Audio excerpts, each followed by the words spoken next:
Viewers, आज के video में हम देखेंगे हिंदी का महत्वपूर्ण प्रार्थना पत्र जो कि एग्जाम में आता ही है।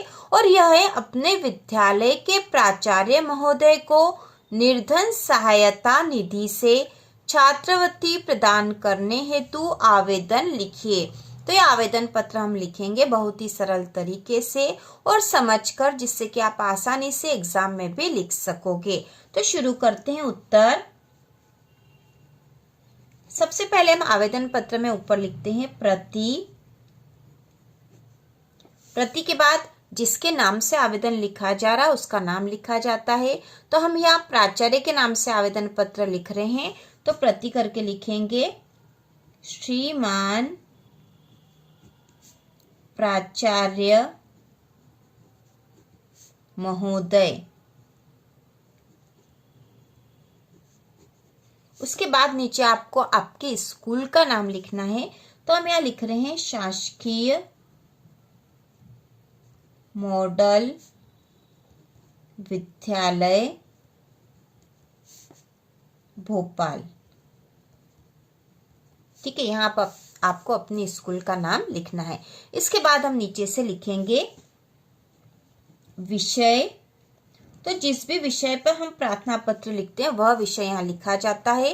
तो यहाँ पे जो विषय दे रखा था वह था निर्धन सहायता निधि से छात्रवृत्ति प्रदान करने हेतु, यही इसका विषय, इसीलिए हम प्रार्थना पत्र लिख रहे हैं। तो यहाँ लिखा भी अपने विद्यालय के प्राचार्य महोदय को निर्धन सहायता निधि से छात्रवृत्ति प्रदान करने हेतु आवेदन पत्र लिखे। तो विषय हमें प्रश्न में ही मिल जाता है।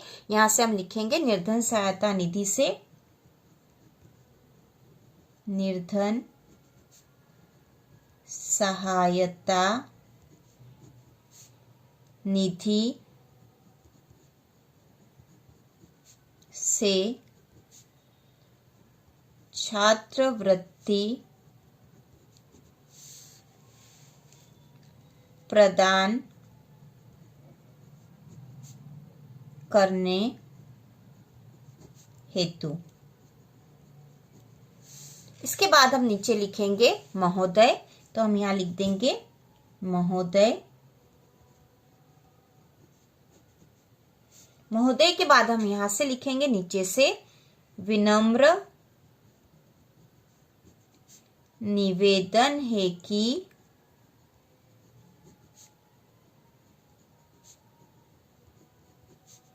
मैं आपके विद्यालय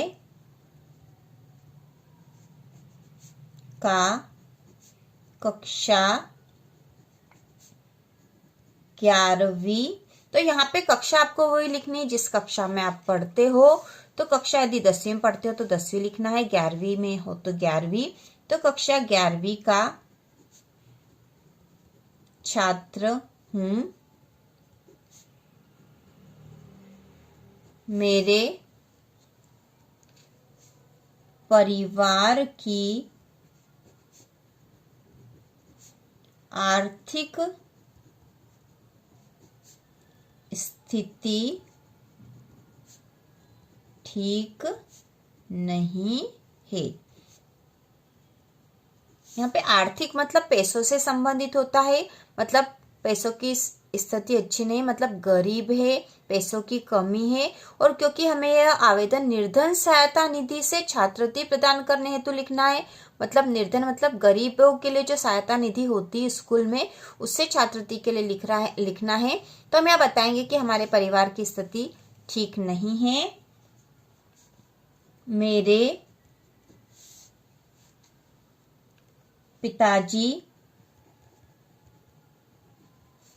पिताजी मजदूरी का कार्य करके घर खर्च चलाते हैं। वे मेरी पढ़ाई का खर्च वहन करने में असमर्थ है।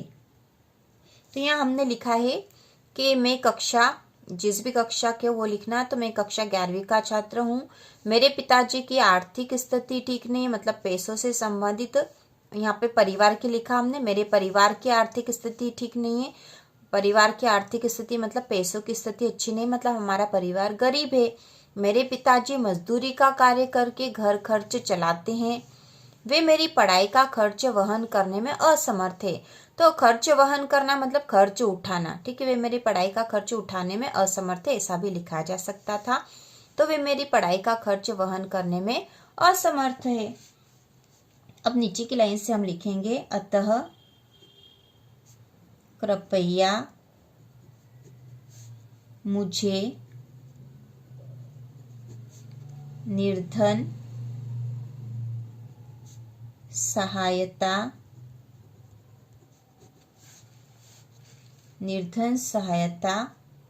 निधि से छात्रवृत्ति